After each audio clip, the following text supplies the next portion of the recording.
हमें क्वेश्चन दे रखा है find the median of the following data. जो डेटा में दे रखा है इसका क्या निकालना है हमें? मीडियन। ये स्पेलिंग गलत लिखी हुई है इसकी।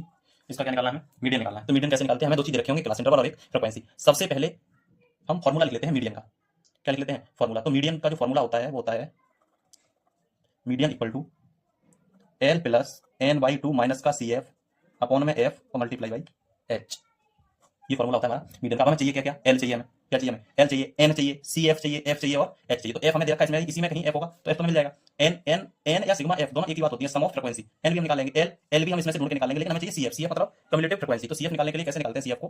फ्रीक्वेंसी का पहला टर्म ऐसा लिख देते हैं, ठीक है। फिर 4 में 5 को जोड़ेंगे 9, इसको इसमें जोड़ेंगे 22, इसको इसमें जोड़ेंगे 42, इसको इसमें जोड़ देंगे 56, इसको इसमें जोड़ देंगे 64 और इसको इसमें जोड़ देंगे तो 68। पहला टर्म ऐसे लिख लिया। फिर 4 में 5 को जोड़ा तो 9, 9 में 13 को जोड़ा 22, इसमें इसको जोड़ा 42, ऐसे जोड़ जोड़ के लिख लेंगे। इसका जो लास्ट टर्म होता है उसी को हम क्या बोलते हैं? एन। तो हमारा एन कितना हो जाएगा? 68, ठीक है। एन हमारा कितना हो गया? 68 में वैल्यू किसकी चाहिए? एन बाई टू की। अगर हम एन बाई टू निकालेंगे तो हो जाएगा 68/2, इसको काट देंगे तो हो गया 34। एन बाई टू हमारा कितना हो गया?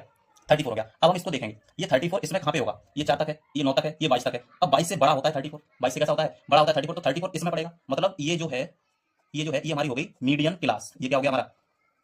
मीडियन क्लास, ठीक है। ये हो गई मीडियम क्लास। अब मीडियम क्लास में जो एफ की लाइन में पड़ता है उसे बोलते हैं हम फ्रीक्वेंसी। तो एफ हमारा कितना हो जाएगा? एफ हमारा हो जाएगा 20। ये एफ है, ये 20 हो गया। इसी मीडियम क्लास में जो लोअर लिमिट होती है उसको बोलते हैं एल। तो एल हमारा कितना हो जाएगा? 125। देखो एल भी हमें मिल गया, एफ भी मिल गया, एन बाई टू भी मिल गया हमें। अब रह गया सी एफ। तो मीडियम क्लास से जस्ट ऊपर जो फ्रीक्वेंसी होती है कम्युलेटिव फ्रीक्वेंसी उसे बोलते हैं सी एफ। तो सी एफ हमारा कितना हो जाएगा?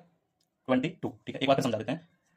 सबसे पहले सी एफ को निकालते हैं, फिर सी एफ का जो लास्ट वाला टर्म होता है उसे हम बोलते हैं एन। एन कितना हो गया हमारा? 68। एन को आधा कर देते हैं तो 34 आएगा। हम ये ढूंढेंगे कि 34 सी एफ में कहाँ पे होगा? ये 22 तक है, 22 से बड़ा होता है 34, तो इसमें पड़ेगा, इस वाली क्लास में। अगर इसमें पड़ेगा तो ये मीडियम क्लास हो गई। ये क्या हो गया? Medium class. अब हमें मीडियम क्लास मिल गई। मीडियम क्लास में जो फ्रीक्वेंसी होती है उसे एफ बोलते हैं, तो ये एफ हो गया 20। लोअर लिमिट को एल बोलते हैं, इन दोनों के डिफरेंस को एच बोलते हैं। तो डिफरेंस दोनों का कितना? 145, 125, 20, ठीक है। अब हमारे पास सब वैल्यू दे रखे हैं, हम फॉर्मूले में पुट करेंगे। तो फॉर्मूला में दे रखा है L plus N by two minus का C F upon F into H, ठीक है। एल हमें दे रखा है 125 प्लस का एन बाई टू दे रखा है 34, सी एफ दे रखा है 22 अपॉन एफ कितना दे रखा है हमें?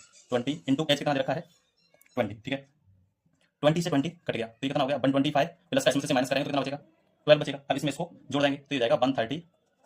ये हमारा निकल गया मीडियन। अगर ऐसा ही क्वेश्चन आएगा तो वो भी क्वेश्चन 2 मार्क्स का आएगा, लेकिन इसी में क्वेश्चन लॉन्ग में आता है मिसिंग फ्रीक्वेंसी का। वो क्वेश्चन बहुत ही इंपॉर्टेंट है। इंपॉर्टेंट ये भी है, ये 2 नंबर का आएगा तो उस हिसाब से इंपॉर्टेंट है। वो क्वेश्चन 6 नंबर का आता है तो वो उस हिसाब से इंपॉर्टेंट है, वो बहुत ही इंपॉर्टेंट है। उस क्वेश्चन को भी कराएंगे नेक्स्ट वीडियो में।